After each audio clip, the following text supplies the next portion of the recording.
উজান থেকে নেমে আসা পাহাড়ি ঢল ও অতিবৃষ্টিতে দেশের বিভিন্ন নদ নদীর পানি বৃদ্ধি পেয়েছে। পানিবন্দী হয়ে পড়েছে নিম্নাঞ্চলের হাজারো পরিবার। ফরিদপুরে পদ্মার পানি বিপদসীমার 34 সেন্টিমিটার উপর দিয়ে প্রবাহিত হচ্ছে। উজানের ঢল অব্যাহত থাকলে নদী তীরবর্তী এলাকায় বন্যার শঙ্কা রয়েছে। তবে এবার বন্যার চেয়ে ভাঙন ভয়াবহ রূপ নিতে পারে বলে জানিয়েছেন বিশেষজ্ঞরা। শরীয়ত খানের রিপোর্ট। উজান থেকে নেমে আসা পাহাড়ি ঢলে ফরিদপুর ও রাজবাড়ী এলাকায় পদ্মার পানি বিপদসীমার উপর দিয়ে প্রবাহিত হচ্ছে। তলিয়ে গেছে বেশ কয়েকটি ইউনিয়নের ক্ষেতের ফসল ও চরের রাস্তাঘাট। তীব্র স্রোতে দৌলতদিয়া ও পাটুরিয়া ফেরিঘাট দিয়ে যান চলাচল ব্যাহত হচ্ছে। টাঙ্গাইলে যমুনা, ধলেশ্বরী সহ সকল নদ নদীর পানি বেড়েছে। ভুয়াপুর, কালিহাতী, টাঙ্গাইল সদর ও নাগপুর উপজেলার নদী তীরবর্তী নিম্নাঞ্চলে পানি প্রবেশ করায় দুর্ভোগ পোহাচ্ছে মানুষ। সিরাজগঞ্জে যমুনা নদীর পানি বৃদ্ধি অব্যাহত রয়েছে। জেলার শহর রক্ষাবাদ পয়েন্টে 19 সেন্টিমিটার বৃদ্ধি পেয়ে বিপদসীমার 36 সেন্টিমিটার ও কাজীপুর মেঘাইঘাট পয়েন্টে 23 সেন্টিমিটার বৃদ্ধি পেয়ে বিপদসীমার 61 সেন্টিমিটার নিচ দিয়ে পানি প্রবাহিত হচ্ছে। এতে চরাঞ্চল ও নদী তীরবর্তী এলাকা প্লাবিত হয়ে পানিবন্দী হয়ে পড়েছে কয়েক হাজার পরিবার।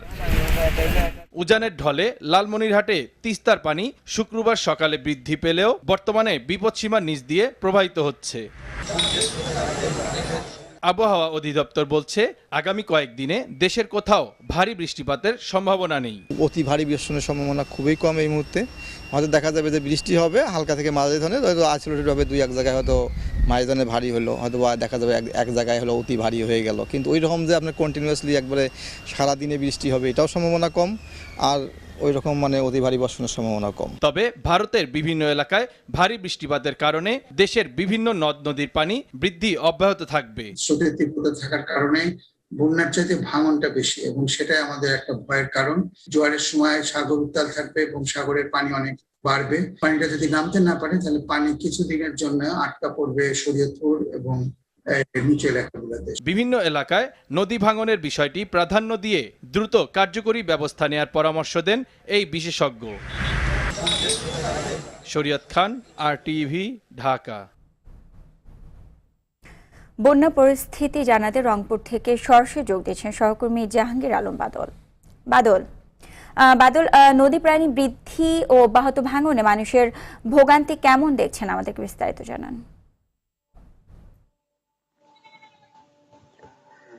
জি সুজানা, গত কয়েকদিন থেকে অবিরাম বৃষ্টির কারণ এবং ভারত থেকে পাহাড়ি ঢলের কারণে ভারতের গজলডোবা এবং তিস্তা ডালিয়া পয়েন্টের যে বাঁধ আছে এই বাঁধের সবকটি গেট খুলে দেওয়ায় রংপুরের গঙ্গাচড়ার প্রায় 60টি ইউনিয়নের 35টি গ্রাম প্লাবিত হয়েছে, যার মধ্যে এখনো প্রায় 4000 মানুষ পানিবন্দী রয়েছেন।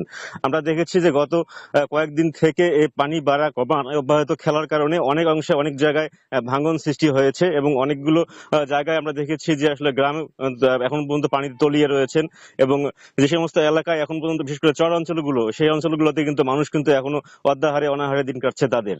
এবং অনেক স্থানে আমরা দেখেছি যে আসলে এখানকার মানুষ তারা কিন্তু গবাদি পশু নিয়ে এবং তারা যে প্রয়োজনীয় জিনিসপত্র নিয়ে তারা কিন্তু রাস্তায় এবং সড়কে উঁচু জায়গায় তারা কিন্তু আশ্রয় নিয়েছেন এবং তারা গত কয়েকদিন থেকে বাড়িতে যেহেতু চুলার বাড়িতে তলিয়ে গেছে, রান্না বাড়ার কোনো ব্যবস্থা নাই, সেক্ষেত্রে তারা কিন্তু শুকনো খাবার খেয়ে কিন্তু কোনো রকম দিন কাটছে তাদের। ইতিমধ্যে আমরা উপজেলা নির্বাহী কর্মকর্তার সাথে কথা বলেছি, তিনি আমাদেরকে জানিয়েছেন যে 35টি গ্রাম এখন পর্যন্ত বিভিন্ন চর এলাকা সহ তলিয়ে রয়েছেন এবং সেই সমস্ত এলাকায় তারা সরকারিভাবে বিভিন্নভাবে ত্রাণ সহায়তা চালিয়ে যাচ্ছেন। এখন পর্যন্ত এই সমস্ত এলাকায় প্রায় 10 মেট্রিক টন সরকারি বরাদ্দ এসেছে, যেটি তারা বিভিন্ন ইউনিয়ন চেয়ারম্যান মেম্বার দ্বারা বিভিন্নভাবে বিতরণ করছেন। এছাড়া নতুন ভাবে কিন্তু আমরা দেখেছি যে এই আসলে গঙ্গাচড়ায় আমরা দেখেছি গতকালকেই প্রায় 14 সেন্টিমিটার উপর দিয়ে বিপদসীমার উপর দিয়ে পানি প্রবাহিত হচ্ছিল, যা এখন কিছুটা কমছে, কিন্তু কমলে কিন্তু ভাঙনের ধারাটা কিন্তু এখনো অব্যাহত রয়েছে, কারণ অনেক নতুন নতুন এলাকা ভাঙছে। বিশেষ করে যে তিস্তা বাঁধ রক্ষা যে ইয়েগুলো রয়েছে সেগুলো কিন্তু ওটা ভেঙে গেছেন। ইতিমধ্যে রংপুরের যে পানি উন্নয়ন। ধন্যবাদ আপনাকে। রংপুর থেকে জানাচ্ছিলেন জাহাঙ্গীর আলম বাদল।